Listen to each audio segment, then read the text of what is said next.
Cerimonia di consegna da parte del Comitato Cielo Aperto dell'importo di 30.000 euro destinati ai reparti di oncologia ed ematologia dell'Ospedale Maggiore a supporto economico di medici ricercatori. Un ringraziamento al Comitato Cielo Aperto per il costante supporto che ci danno ormai da diversi anni, con un metodo di lavoro che coinvolge tutti gli attori principali dell'economia del territorio, quindi è importante fare squadra, fare team, e come ogni anno il ricavato di questi eventi vanno ai reparti di oncologia e di ematologia che insistono qui all'Ospedale Maggiore, diretti dal professor Zaia e dalla dottoressa Guglielmi. Utilizzeremo questi finanziamenti che noi riceviamo dal Comitato Cielo Aperto per poter in qualche modo affrontare la ricerca, per poter offrire ai nostri malati queste opportunità, quindi pagando con delle borse di studio delle persone dedicate a poterci inserire nell'ambiente, nel mondo della ricerca a livello nazionale ed internazionale.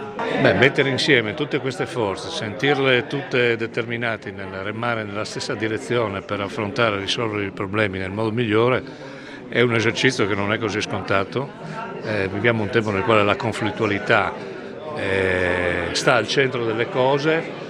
Io penso che le difficoltà non vanno nascoste, ma nello stesso tempo bisogna lavorare in maniera coesa per cercare di superarle, e a volte anche non moltiplicandole, anche narrando delle cose che non ci sono. Ci hanno regalato di tutto, di più, e oggi vedere questo, questa è la città che mi piace, no? Quella città positiva che dona tutte queste risorse per le persone con problemi, è bellissimo. Il comitato, formalizzato nell'agosto del 18, ha all'attivo circa 350.000 euro donati principalmente agli ospedali della provincia di Trieste, Burlo e Maggiore. Tutto ciò realizzato con 2 eventi all'anno. Per noi è un momento molto significativo perché comunque realizza la conclusione di un progetto che dura tutto l'anno, a cui noi crediamo fermamente che questo progetto di affiancamento di medici ricercatori ai primari, professor Zaia e dottoressa Guglielmi, nei loro reparti oncologia ed ematologia, e noi contiamo di continuare in questa direzione. Infatti anche i nostri futuri eventi saranno diretti verso questi obiettivi.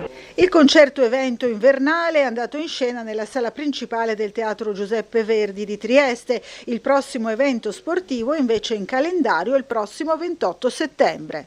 Allora il 28 settembre, come abbiamo già detto, ci sarà la 7ª edizione del Trofeo Conad Duino Superstore. Questa è la nostra gara competitiva in collaborazione con AICD Generali, e in più anche ci sarà una Nordic Walking, una gara con i cani, e per il resto stiamo lavorando, per cui sarà una grandissima sorpresa.